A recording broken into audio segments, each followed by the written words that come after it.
नमस्कार. आज आपण सिंचन किंवा इरिगेशन याविषयी थोडक्यात माहिती पाहणार आहोत. सिंचन म्हणजे काय? तर सिंचन म्हणजे कृत्रिम पद्धतीने पिकांना पाणी देण्याची क्रिया. प्रत्येक वनस्पतीला किंवा पिकांना पाण्याची अत्यंत गरज असते. ही आपण कृत्रिम पद्धतीने जे देतो त्याला आपण पाणी व्यवस्थापन किंवा सिंचन असं म्हणतो. यामध्ये दोन पद्धती आहेत. पारंपरिक पद्धत आहे पाणी देण्याची आणि आधुनिक पद्धत आहे. पारंपरिक पद्धतीमध्ये आपण मोकाट सिंचन, त्याच्यानंतर पाटाने पाणी देतो. वेगवेगळ्या पद्धतीच्या रानबांधण्या करून आपण पाणी देत असतो. यामध्ये सपाट वाफ्यांचा वापर केला जातो, सरी व रंब्याचा वापर केला जातो, गादी वाफे वापरतात. त्यानंतर फळझाडांना आपण आळे पद्धतीने पाणी व्यवस्थापन करतो. या पारंपरिक पद्धतीमध्ये तोटे मोठ्या प्रमाणात होतात. यामध्ये पाण्याचा अपव्यय होतो, जास्त वापर होतो, पाणी असमान दिले जाते, पिकांना योग्य प्रमाणात पाणी दिलं जात नाही, जमिनी क्षारयुक्त होतात आणि तणांचा प्रादुर्भावसुद्धा वाढू शकतो.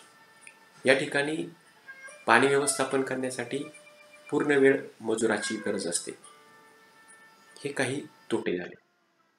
आधुनिक सिंचन पद्धतीमध्ये आपण तुषार सिंचन म्हणजे स्प्रिंकलर इरिगेशन, ठिबक सिंचन म्हणजेच ड्रीप इरिगेशन, झिरप सिंचन म्हणजे सबसर्फेस इरिगेशन अशा पद्धतींचा वापर करू शकतो. साधारणतः पालेभाज्या पिकांमध्ये तुषार सिंचनाचा वापर मोठ्या प्रमाणात होतो. ठिबक सिंचन फळभाज्या असतील, फळझाडे असतील यामध्ये मोठ्या प्रमाणात वापरतात.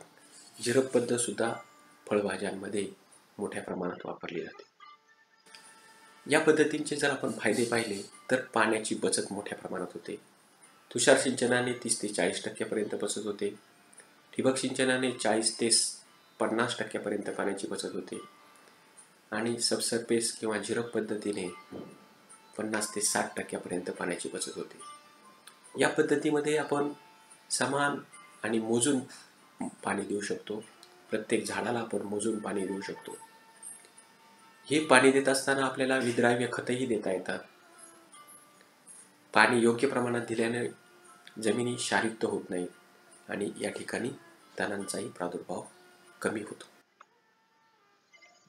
आपण जर पाण्याचं मोजमाप कसं करायचं हे जर पाहिलं तर काही एकक ही स्थिर पाण्याचे किंवा साठ्याचं मोजमाप करण्यासाठी वापरलं जातं. यामध्ये लिटर आहे, घनफूट आहे, घनमीटर आहे आणि अब्ज घनफूट किंवा TMC, घमी, दशलक्ष घनमीटर म्हणजेच 1000 मिलियन क्युबिक फीट हे पाण्याचा साठा मोजण्यासाठी एकक वापरलं जातं. धरणाचा जो साठा आहे हा TMC मध्ये मोजला जातो. वाहत्या पाण्याचं किंवा प्रवाहाचं मोजमाप करण्यासाठी क्युसेक आणि क्युमेक ही एककं वापरली जातात. एकर इंच सुद्धा एकक वापरलं जातं. क्युसेक म्हणजे एका सेकंदात 1 घनफूट पाण्याचा प्रवाह आणि क्युमेक म्हणजे एका सेकंदात 1 घनमीटर पाण्याचा प्रवाह. ही आपण पाण्याचं व्यवस्थापन किंवा सिंचनासंदर्भातल्या थोडक्यात माहिती पाहिलेली आहे. याबद्दल आपण अजूनही विस्तृत माहिती इंटरनेटद्वारे किंवा वेगवेगळ्या संदर्भ ग्रंथांमध्ये वाचू शकता. धन्यवाद.